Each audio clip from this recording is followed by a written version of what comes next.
नमस्कार साथियों, स्वागत है आप सभी का संस्कृति आईएएस के ऑनलाइन यूट्यूब चैनल में। दोस्तों हम लोग बात कर रहे थे आर्ट एंड कल्चर पर और आर्ट एंड कल्चर के जो सबसे महत्वपूर्ण टॉपिक इस वर्ष चर्चा में रहे उनको देख रहे थे। दोस्तों इसी क्रम में आज हम लोग एक और महत्वपूर्ण टॉपिक को आपके सामने प्रस्तुत कर रहे हैं और आज के इस टॉपिक में हम जो गुंडाराम शिलालेख है इसके बारे में मुख्य रूप से चर्चा करने वाले हैं। दोस्तों सबसे पहले आपको यह समझना आवश्यक हो जाता है कि जो गुंडाराम शिलालेख है यह चर्चा में क्यों रहा है। भारतीय पुरातत्व सर्वेक्षण का नाम आपने सुना होगा, एएसआई। इसने दोस्तों तेलंगाना के गुंडाराम आरक्षित वन क्षेत्र में एक व्यापक सर्वेक्षण के दौरान 11 प्राचीन शिलालेखों का जो दस्तावेजीकरण है वह किया है। दोस्तों अगर हम बात करें जो गुंडाराम शिलालेख है इसके बारे में सबसे इंपॉर्टेंट पॉइंट आपके लिए बहुत ही आवश्यक है जानने और एक एक करके आप उनको सभी को समझने का प्रयास करिएगा। सबसे पहले खोज स्थल की बात हम कर लेते हैं।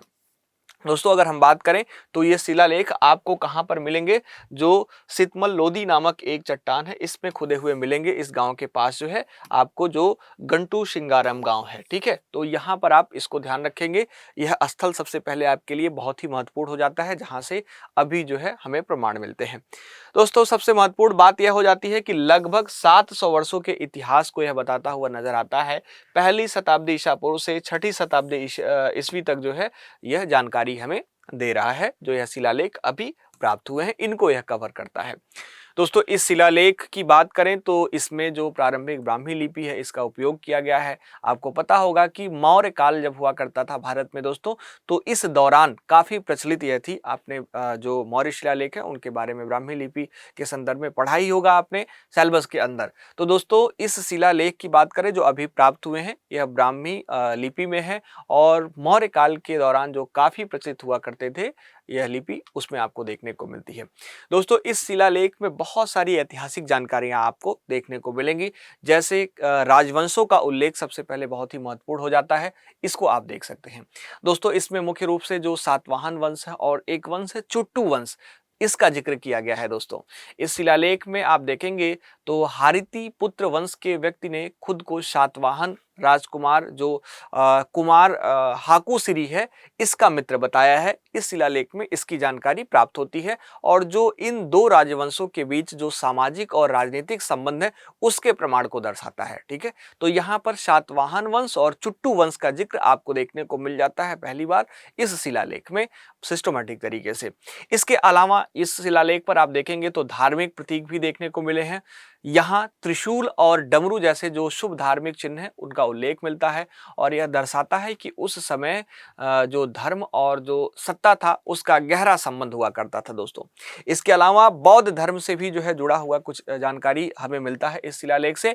तो इस शिलालेख के अनुसार आप देखेंगे तो एक व्यक्ति ने बौद्ध भिक्षुओं के लिए गुफा बनाई थी और पुरातात्विदों का मानना है कि यह स्थान उस समय कभी जो बौद्ध भिक्षु थे उनका मठ या शमशान घाट हुआ करता था। दोस्तों इस बात का भी प्रमाण हमें इन 11 शिलालेखों में से देखने को मिलता है। साथ ही साथ जो सातवाहन वंशावली है इसकी भी जानकारी देखने को मिलती है। इस शिलालेख में जो कुमार साकसिरी हैं और जो अकुसिरी जैसे राजकुमार हैं इनके नामों का जिक्र किया गया है, इनके नामों का उल्लेख मिलता है जो सातवाहन प्रशासन को समझने में महत्वपूर्ण भूमिका निभाएगा, ठीक है। इसके अलावा अश्मक महाजनपद का भी जो है जिक्र यहाँ देखने को मिलता है और यह शिलालेख इस बात की पुष्टि करता है दोस्तों कि प्राचीन तेलंगाना भारत के 16 महाजनपदों में से एक था। आप लोगों ने पढ़ा होगा जो अश्मक महाजनपद था उसका हिस्सा हुआ करता था और इसकी भी जानकारी जो है हमें इन शिलालेखों से प्राप्त होती है। यहाँ से इसका भी प्रमाण देखने को मिलता है। दोस्तों मैं बात कर रहा था आपसे सातवाहन राजवंश के बारे में, तो बहुत ही इंपॉर्टेंट हो जाता है इस राजवंश को थोड़ा सा आप जरूर देख लीजिएगा। आपने पढ़ा भी होगा बहुत अच्छे तरीके से, मैं ऐसा आशा कर रहा हूं, लेकिन फिलहाल मैं फिर से आपको कुछ इंपॉर्टेंट पॉइंट के बारे में डिस्कस कर देता हूं। दोस्तों अगर हम बात करें तो यह राजवंश मौर्य काल के बाद दक्षिण और मध्य भारत का सबसे शक्तिशाली राजवंश हुआ करता था जो सातवाहन राजवंश था। दोस्तों अगर हम बात करें तो जो इसका शासन काल था वह पहली शताब्दी ईसा पूर्व से लेकर तीसरी शताब्दी ईस्वी तक आपको देखने को मिलता है।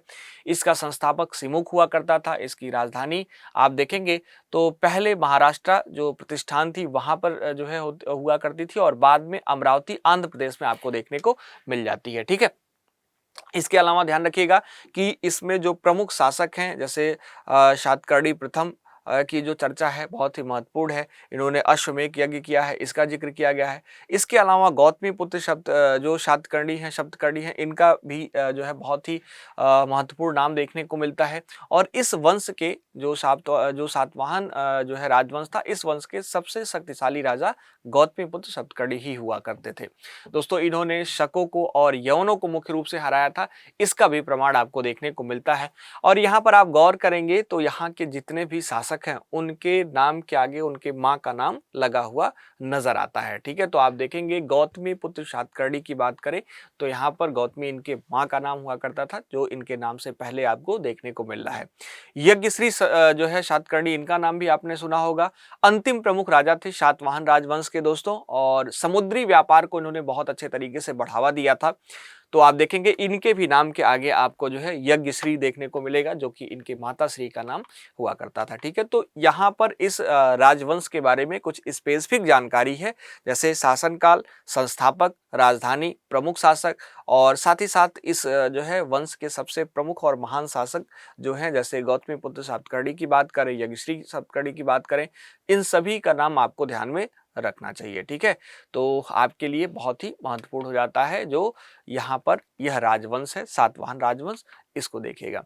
दोस्तों, सांस्कृतिक और आर्थिक योगदान की बात करें, क्योंकि आर्ट एंड कल्चर की क्लास में हमें जो है इस चीज पर बहुत विशेष रूप से फोकस करने की आवश्यकता है दोस्तों। तो सांस्कृतिक और आर्थिक योगदान की बात करें तो भाषा सबसे महत्वपूर्ण है। इनको आप देखेंगे तो इन्होंने संस्कृत और जो प्राकृत भाषा है, इनको संरक्षण दिया था। इसके अलावा धर्म की बात करें तो ये वैदिक धर्म के अनुयायी हुआ करते थे, लेकिन बौद्ध धर्म, विशेषकर महायान की बात करें तो इसको भी इन्होंने भारी जो है दान और संरक्षण दिया है। ठीक है, तो यहाँ पर आप देखेंगे जो बौद्ध धर्म है, यह भी इनसे जुड़ा हुआ नजर आता है। अमरावती और जो नागार्जुन कोंडा है, इसके स्तूप जो है इस बात का उदाहरण देते हैं कि यहाँ पर यह लोग इन धर्म को भी जो है संरक्षण दे रहे थे, जो मुख्य रूप से विशेष रूप से महायान है। ठीक है, तो इसको भी ध्यान रखिएगा अपने आर्ट एंड कल्चर के परिदृश्य में। इसके अलावा अगर आर्थिक योगदान की बात करें, अर्थव्यवस्था की बात करें, तो इनका रोमन साम्राज्य के साथ मसालों और रत्नों का बड़ा व्यापार हुआ करता था। इसमें आप देखेंगे तो सिक्के चांदी और शीशे के बने हुआ करते थे। लेड के जो है सिक्के का प्रमाण आपको देखने को मिलता है। ठीक, तो यहाँ पर सांस्कृतिक और आर्थिक योगदान भी बहुत ही महत्वपूर्ण है, इसको भी आप कनेक्ट करके रखिएगा, क्योंकि आपके एग्जाम में दोस्तों यहाँ से भी प्रश्न पूछा जा सकता है। दोस्तों, इसके अलावा आप ध्यान रखिएगा कि गुंडाराम के ये शिलालेख केवल पत्थर पर खुदी इमारत नहीं है दोस्तों, बल्कि ये सातवाहन और चुट्टू राजवंश के बीच जो अनछुए रिश्ते हैं, उनको उजागर करते हुए नजर आ रहे हैं।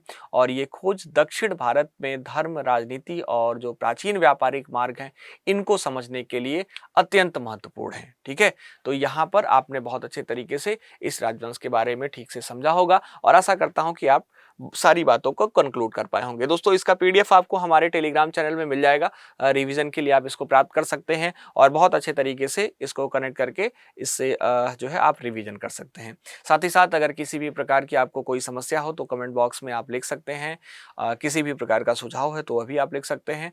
दोस्तों, ऐसे ही आर्ट एंड कल्चर के जितने भी सबसे महत्वपूर्ण टॉपिक होंगे, उनको मैं आपके लिए लेकर आता रहूँगा, और आपके पास लगभग वह सभी टॉपिक कंपाइल हो जाएंगे जो आर्ट एंड कल्चर के पॉइंट ऑफ व्यू से जो करंट बेस्ड हैं, जो इम्पोर्टेंट हैं आपके इस बार के प्रारंभिक परीक्षा के लिए, जो 2026 की आपकी यूपीएससी की प्रारंभिक परीक्षा है, उसके लिए। तो दोस्तों, जुड़े रहिए संस्कृति आईएएस के साथ, और अच्छे से पढ़ते रहिए अपने सिलेबस के साथ जो है इन सभी टॉपिक को, जो आपके एग्जाम के पॉइंट ऑफ व्यू से बहुत ही रिलेवेंट है और आपको मदद करेंगे। ठीक है, thank you so much again हमसे जुड़ने के लिए, साथ ही साथ हमारे प्लेटफॉर्म से जुड़ने के लिए।